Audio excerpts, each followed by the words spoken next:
Carl and Damon here from Games, Brains and a Head-Banging Life, gbhblofficial.com for sure. And it's They Made What into a TV series, the finale of season 1 of Earthworm Jim. It is episode 13, The Anti-Fish. Yep, this is the end of season 1. We do have season 2 to cover, but that's only 10 episodes, so we'll be wrapped up Earthworm Jim fairly quick. But yeah, we're going to finish up season 1 with a strong episode, I think. And an unexpected ending, kind of, because then it all gets reversed anyway, but still.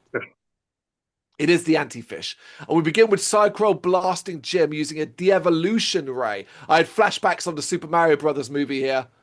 It's how you create Goombas, isn't it? Yeah. In that dumb movie.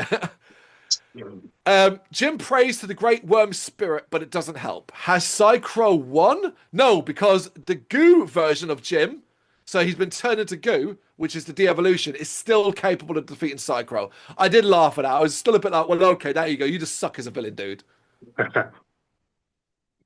Right. That cold open actually ties into the main story because it's all about the Great Worm Spirit. As Bob is searching for the anti-fish, a cosmic entity and enemy of the Great Worm Spirit. He finds it and tries to wake it up, thinking he can use it to control the universe.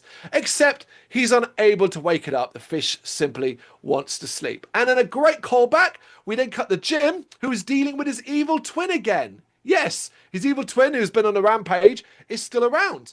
I was like, oh, that's cool. I hope we see more of that. Yeah. Jim, before his twin can act, gets a call and takes it. It's the giant fur-bearing trout. And I was like, okay, now we know we're in a finale. Because they're bringing back everything from previous episodes. He is called to tell Jim about the anti-fish and warns him of its power. Jim and Peter then head off to stop Bob. I love this. I love the whole, just like, yeah, well, can't continue this fight with you. I've got to go deal with this. And just like, oh, yeah, like evil twins, just like, oh, okay. But Bob can't wake the anti-fish up. However, Jim's arrival wakes it up because the anti-fish smells what? Worm. And I was like, that's a really good idea. Yeah. Bob is over the moon and orders the anti-fish destroy Jim. Meanwhile, Professor Monkey for a Head is settling down to sleep and tells his monkey a bedtime story. It's a version of Little Red Riding Hood with the monkey as Red and Jim as the wolf. And in a comedy twist in it, even in his imagination, Professor Monkey for a Head can't defeat Jim. It's a funny idea. It is a funny idea, yeah. Back to Jim. Bob finds out that he can't control the anti-fish, and what it wants to do is eat the Great Worm Spirit.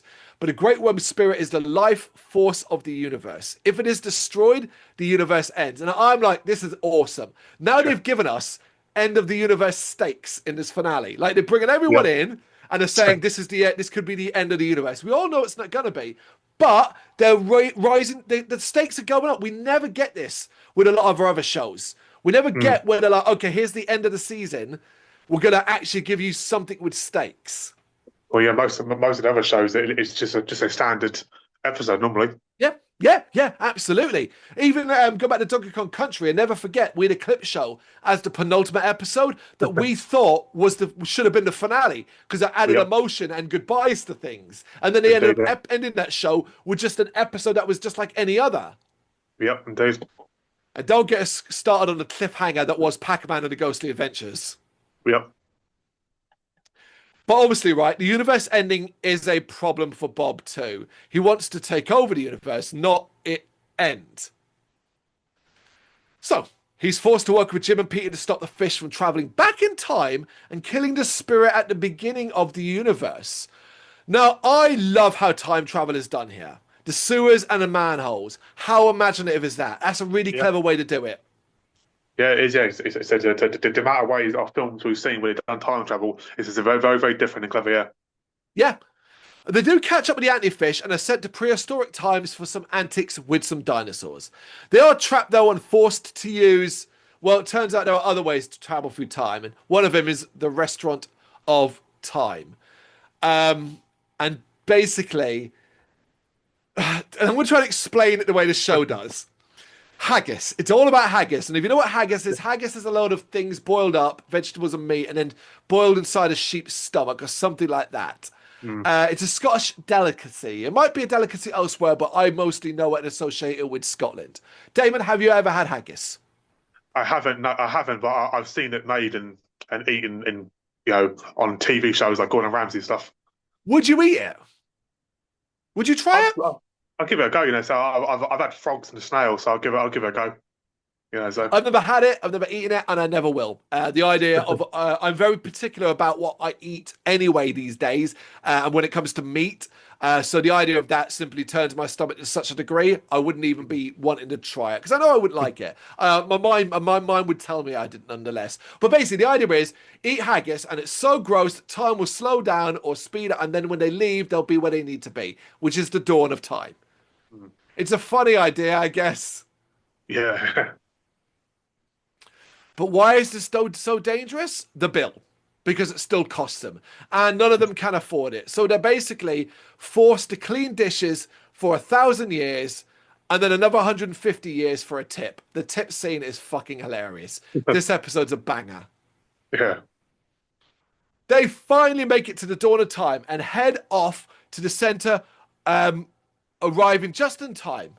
How to defeat the anti-fish though? Jim has to sacrifice himself to self-destruct the suit and destroy the fish from within. And it's like, oh, this is quite emotional. He's going to have to kill himself.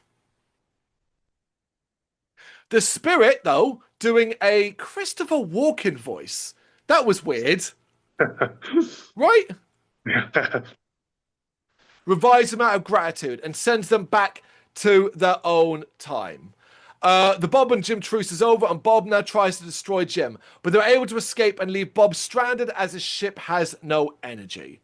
Back home, our heroes relax, and Jim realizes that he left evil Jim with the princess and arrives back to find out that they're getting along perhaps a little too well for Jim's liking. And that's how we end season 1 in this episode. It's great. That's it. I'm not going to say much more than the simple fact that I thought it was great. I thoroughly enjoyed it. I thought it was fun. I didn't expect Jim. Like, I'm not annoyed that they don't, like, the whole, like, oh, they committed to Jim dying and then didn't stick to it.